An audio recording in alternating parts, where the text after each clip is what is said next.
Okay, we're going to jump now and talk to Katera. Katera, tell us about Lily and her great moments of fame here and what she comes in for, and just about Lily in general.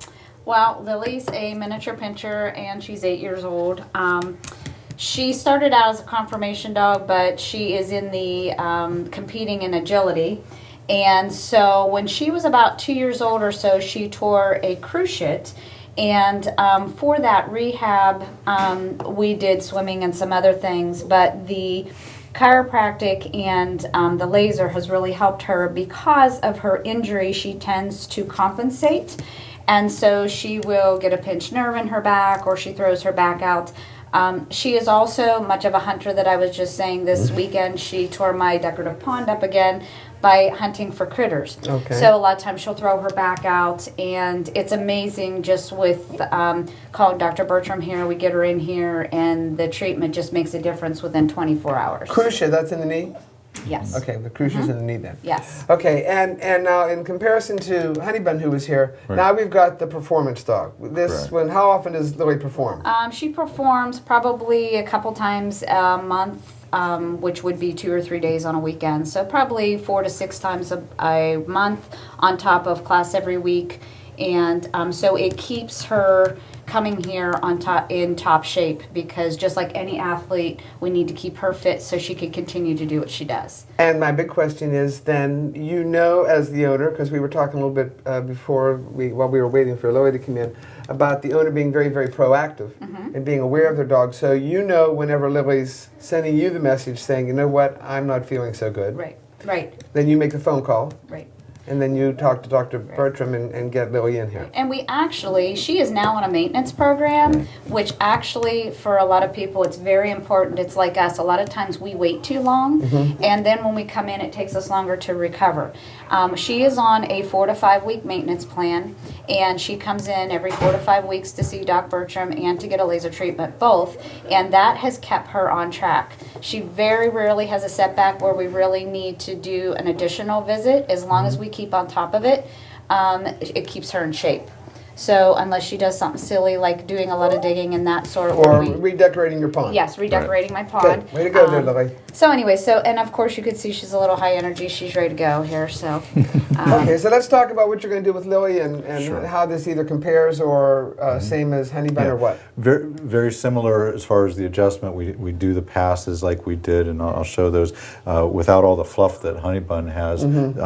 If we see an area that's fixated, we should be able to see the contraction a little bit better for the camera. And with the agility, the two things that we mainly see are a lot of times that there's muscle tightness issues because of pushing one way or the other, and the other thing is we see issues at the pelvis because of, again, the same sharp turns, just like we would do especially from the agility with her. Right. And you've also, not me, but you've relayed to me that what kind of surface Lily performs on does reflect on how the spine is, because when certain ways that she can dig in, she does a little bit better. So it's very interesting. That's a very mechanical. When you think of what I'm doing here, and that first thing that I talked about, the fixated joint, well, that's obvious. You can, if you're turning and there was a little slip or something with that turn, there's certainly a mechanical stress there that could go right up to there, or it could go right up and through here. Well, let's try it and see how she responds to this. And also, Lily had a little neck issue there way back, but not in most recent times. So we do go up to the neck and one of the things that we did while we were waiting for Katera to bring Lily in is I was asking Dr. Bertram, is there any pain with that, or how much pressure is there felt on that? And of course he did it on my arm. Meantime, I can't move my arm now. No, I'm only kidding. Nice. But anyways, you can feel a little bit of pressure. Hardly anything at all, actually. And if you notice by her response, again, she gets this done quite a bit, but she's not worried about it. She doesn't really flinch about it. You might see if he hits a tender spot. Yeah, and we saw that right in there a little bit. And nothing dramatic, but there were just a little bit. What? You want that done again? Smell it? Slicks it. No problem with the neck this time. Do you ever have a problem with a dog that doesn't like it? I've been blessed. We don't see a lot of that. You don't see one that just comes around on you whenever you're doing it or something like that. Probably the noise more than anything initially. Did you see that? There was a fixated joint, because you could see right there, that little contraction. It's hard to see on camera, but little contraction. You felt it on Honeybun. I felt it on Honeybun whenever you did it. Pelvis is actually pretty good. So just the muscles up and through here. So almost done. Almost done. Now, whenever Lily comes in, you see Dr. Bertram first. Now, you also said she's getting laser today. Yes, Yeah. with Edie. With Edie, now, those of you that have watched some of our other programs on My Dog and Me have seen us do the physical therapy work with Edie, where she does a laser, and then she has, if I recall, the treadmill and also the Cavaletti bars? Correct. Oh, I finally learned that. You got that. Okay, the Cavaletti bars. And so she'll have a session then with Edie. So you do both. Yes. Yeah. And sometimes we do them in reverse order, depending on how the day is going. I don't know if we really found that one, No. But they do go hand in hand, I feel, with what I've seen through Lily. It's done. really, Almost done. the laser helps. Are you going to sit down? Yeah, and we can show if we can do the sitting too.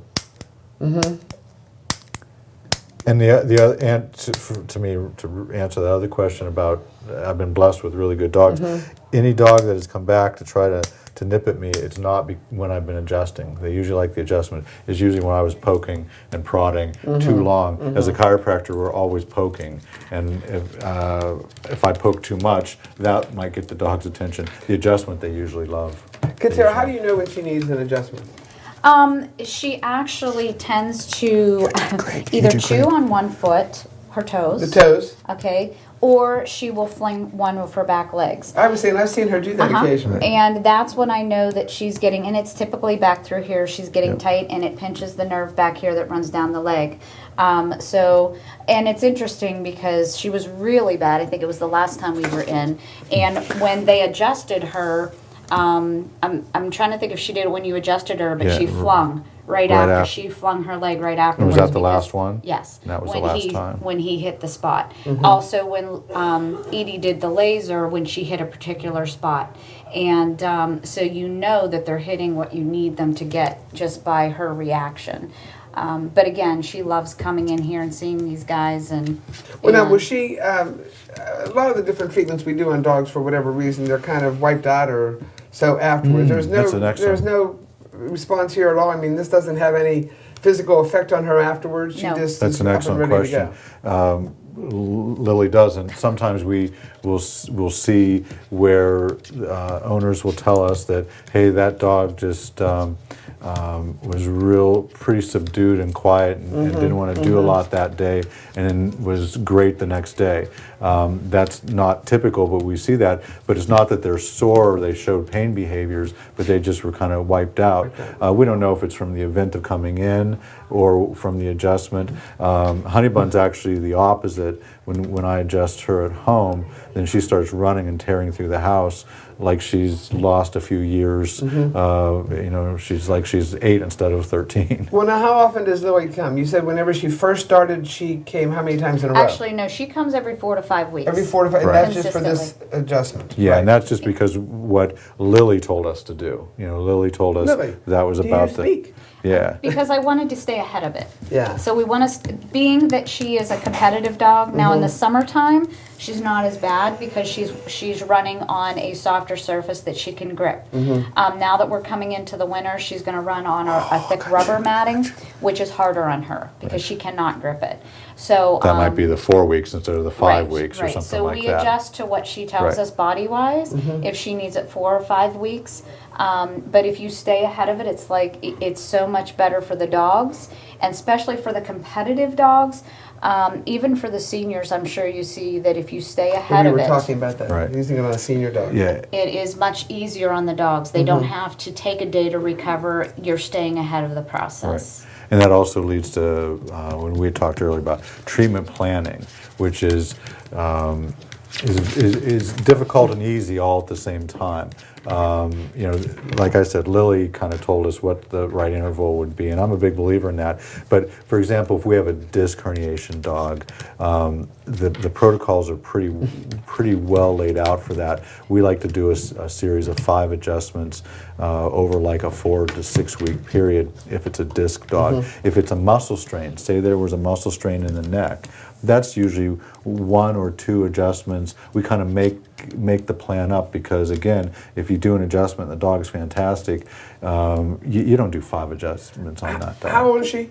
She is 8, and if I could, I had just thought about this. I have a 13-year-old Chihuahua at home, Chi-Chi, which we've talked about. We had her coming in on, she has a deterioration of the spine, really bad. I mean, the vets here don't even know how she's walking. It's so bad in her neck and her spine. She would go through spasms where she couldn't even move. She, to this point, I'm trying to think how long it's been that we've done this series. We did chiropractic and we also did laser, and she is not having any effects of that now. So the treatments can also, you know, it can stop the progression of things too, and she's doing wonderfully from having both. So Lily's 8, and you started these treatments when she was. She's probably been doing them a good 4 years, I'm guessing. I think so. Yeah. She tore a cruciate about 2 or so. We started with laser and then into the chiro because what happens is we know when we get an injury, your body never functions quite the same.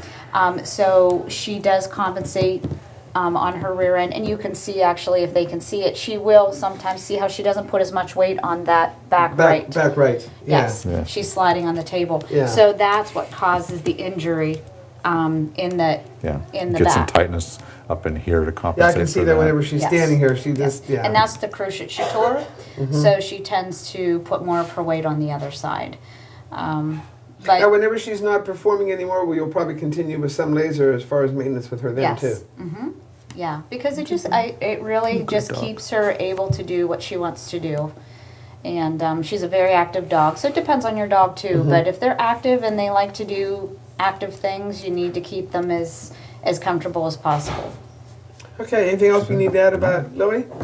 No, Thanks, Katara. You are welcome. just a great dog, aren't you? Appreciate it. Again, Aren't you? Katara Peters, who happens to run, if you don't already know that, the Groovy Pooch training that she does in Conneaut Lake and also in the summer down at the Bark Park. So make sure that you contact her if you have any questions about her training classes.